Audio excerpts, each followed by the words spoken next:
Hi guys, and I have today one of the latest offerings from Trevor James. That's the Horn Soprano.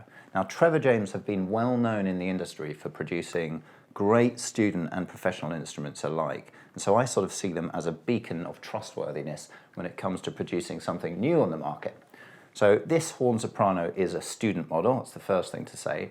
Now when it comes to producing student soprano saxophones, I always feel that manufacturers are kind of up against it a little bit, because the danger is when it comes to very cheap sopranos, or sometimes not even that cheap sopranos, they can have many shortcomings, particularly in the intonation department. Often the break area is out of tune. The notes below the C sharp can be on the flat side, and the notes above the D can be on the sharp side. So that's the first thing that I like to test. And then the other thing is, often the response isn't always that great on a sort of more poorly made student soprano saxophone.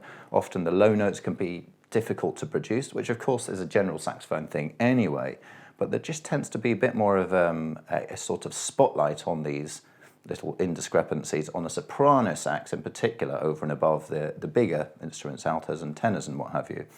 So it's always important for me, when assessing a student soprano saxophone, to really test these areas carefully to see how well the manufacturer has performed, if you like.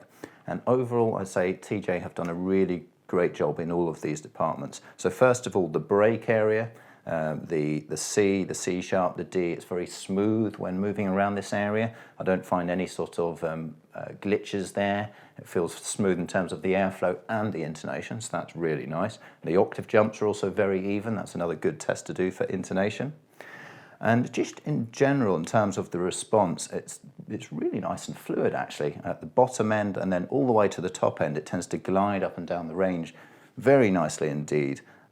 Which is to say that I think the TJ guys have done a great job in the factory in terms of the setup, the precision of the engineering, the pads and the tone holes and so forth. So a great overall job there.